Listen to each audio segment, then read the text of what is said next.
Hello yogis, एक बार फिर स्वागत है आप सबका मेरी सभी योगिक फैमिलीज़ का योगा 1-on-1 में। मेरे पास काफ़ी रिक्वेस्ट आई एंडोमेट्रियोसिस के लिए क्या योगा कर सकते हैं, तो मैंने सोचा क्यों ना इस पर एक वीडियो बनाया जाए जिससे सबको लाभ हो।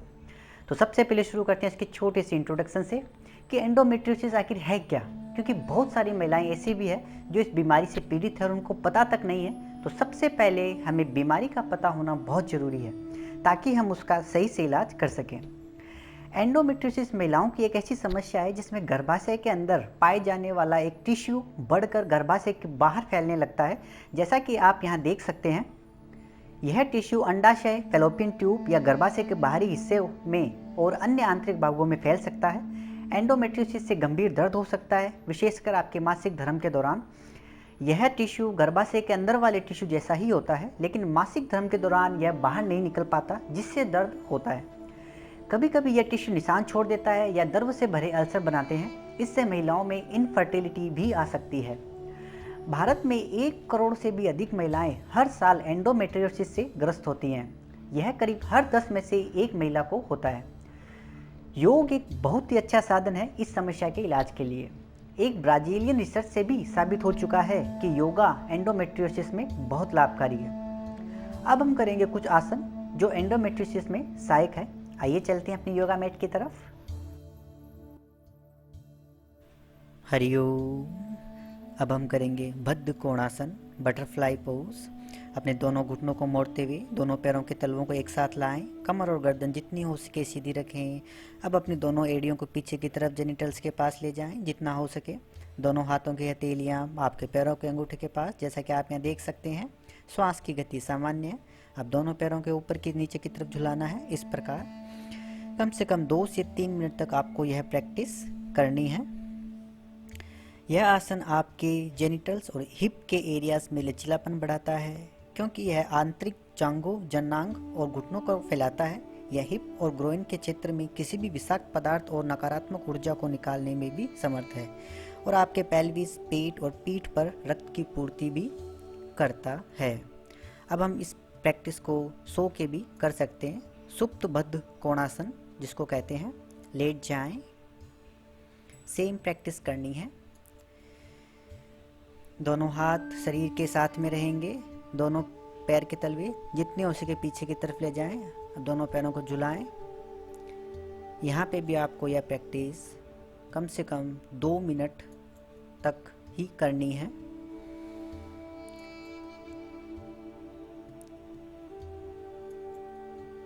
उसके बाद होल्ड करें। होल्ड करने पर आपको गुरुत्वाकर्षण फील होगा। गुरुत्वाकर्षण आपको नीचे की तरफ ले जाएगा। खिंचाव होगा आपको यहाँ पे, जो आपको ग्रोइन और आपके पेल्विक क्षेत्र में होगा। धीरे से रिलैक्स हो जाएं। अब बैठ जाएं धीरे से। परिवर्तनों को महसूस करें। अब हम करेंगे मलासन। दोनों घुटनों को मोड़ते हुए मल त्याग करने की अवस्था में बैठ जाएं। कमर और गर्दन जितनी हो सके सीधी रखें। दोनों एंकल साइड में रहेंगे। अब अपने दोनों हाथों की कोहनी को घुटनों पर लगाएं इस प्रकार और नमस्कार मुद्रा में होल्ड करें आसन को कम से कम 1 मिनट तक। यह आसन हमारी ग्रोइंग और पेल्विस एरिया की मांसपेशियों को खोलता है, हमारे पैरों, एड़ियों और जांघों को मजबूत बनाता है, हमारी मेटाबॉलिक रेट भी बढ़ाता है, हमारे पेट को साफ करने में भी सहयोग है, हर प्रकार की कब्ज और गैस को दूर करता है। जिन लोगों को नी प्रॉब्लम है या नी पेन रहता है वह लोग कृपया ना करें इस आसन को, इससे उनका नी पेन बढ़ सकता है, तो कृपया ध्यान रखें। पेल्विस एरियाज को खोलने के लिए, हैमस्ट्रिंग को रिलैक्स करने के लिए, उनमें अच्छा खिंचाव देने के लिए। अब धीरे से रिलैक्स हो जाएं। लेट जाएं कमर के बल।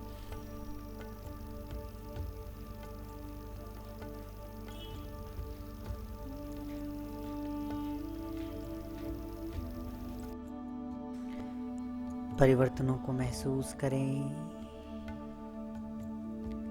अब हम करेंगे सेतु बंधासन। दोनों पैरों को साथ मिलाएं, दोनों पैरों को मोड़ें, दोनों पैरों के बीच 1 फीट का अंतराल, दोनों हाथ बॉडी के शरीर के साथ में श्वास लेते हुए शरीर को ऊपर उठाएं। इस प्रकार श्वास छोड़ते हुए नीचे, श्वास लेते हुए ऊपर। होल्ड कीजिए आसन को कम से कम 1 मिनट तक। यह आसन पीठ की मांसपेशियों को मजबूत बनाता है और उनको आराम भी देता है। पीठ, छाती व गर्दन में अच्छा खिंचाव भी पैदा करता है। मन को चिंता मुक्त और तनाव को कम भी करता है। फेफड़ों को खोलता है। महिलाओं को मासिक धर्म और उनके रजोनिवृत्ति के दौरान भी मदद करता है। अब धीरे से रिलैक्स हो जाएं शवासना में। उक्त रक्तचाप, अस्थमा, ऑस्टियोपोरोसिस में भी यह बहुत लाभदायक है। आसन के बाद के परिवर्तनों को महसूस करें। अब हम करेंगे विपरीत करणी। अपने शरीर को दीवार के समानांतर ले आएं योगा मैट के साथ।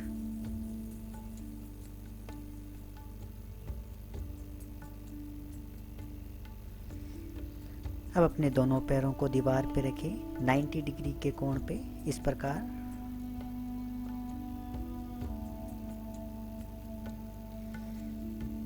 अपनी लोअर बैक को ग्राउंड से ऊपर उठाएं। दोनों हाथों को कमर के नीचे रखें सपोर्ट के लिए। आप चाहें तो कमर के नीचे एक तकिया भी सपोर्ट के लिए रख सकते हैं। होल्ड करें आसन को कम से कम 1 मिनट से 2 मिनट तक। श्वास की गति सामान्य रखें। यह कमर को मजबूत करने के साथ साथ अच्छा आराम भी देता है। साथ ही हमारे पेल्विस और ग्रोइन की मांसपेशियों को मजबूत भी बनाता है।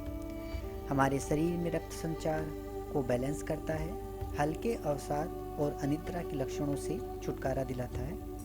महिलाओं में होने वाली मासिक धर्म की समस्याओं को भी दूर करता है। धीरे से रिलैक्स हो जाएं, शवासना में लेट जाएं।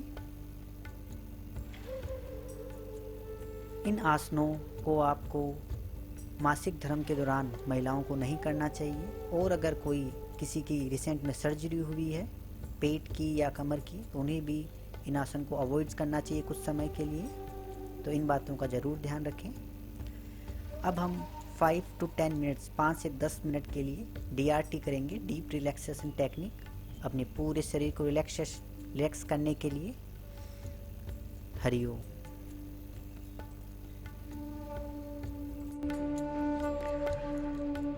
तो ये थे कुछ आसन एंडोमेट्रियोसिस के लिए। क्योंकि यह समस्या हार्मोनल इम्बैलेंस के कारण होती है, इसमें प्राणायाम की भूमिका भी महत्वपूर्ण है। प्राणायाम से आपका स्ट्रेस लेवल भी बहुत कम होगा। प्राणायाम के अंदर नाड़ी शुद्धि, भ्रामरी, ओमकारा चैंटिंग आप कर सकते हैं। इन प्राणायाम को कैसे करना है ये आप मेरे चैनल के प्राणायाम वाली वीडियोस में देख सकते हैं। योग के साथ साथ आपको अपने खान पान का भी ध्यान रखना होगा। फाइबर से युक्त खाद्य पदार्थ खाएं, जैसे फल, सब्जियां, फलियां आदि। फैटी एसिड और एंटीऑक्सीडेंट युक्त खाद्य पदार्थ भी रोगियों के लिए रिकमेंड होते हैं, जिसके अंदर अखरोट, संतरा, पालक, जामुन और ग्रीन टी जैसे खाद्य पदार्थ आते हैं। क्या नहीं खाना चाहिए? तो इसके अंदर fast food, junk food, trans fat जैसे पिज़्ज़ा, बर्गर, रेड मीट आता है। ज़्यादा ग्लूटेन वाला खाद्य पदार्थ भी ना खाएं। अल्कोहल और स्मोकिंग से बिल्कुल परहेज करें, इससे आपकी समस्या बढ़ सकती है। तो इन चीज़ों का ज़रूर ध्यान रखें। एंडोमेट्रियोसिस से जुड़े दर्द के इलाज के लिए पेट के निचले हिस्से पर जहां दर्द होता है वहां पर गर्म पानी के बेग से सेक करने से भी दर्द में राहत मिलती है। अन्य उपायों में आप हर्बल सप्लीमेंट भी यूज कर सकते हैं। तो यह था एंडोमेट्रियोसिस से जुड़ी कुछ जानकारी और इसके उपाय। Please subscribe the channel and like the videos. इसी कामना के साथ सब स्वस्थ और खुश रहें। हरिओम।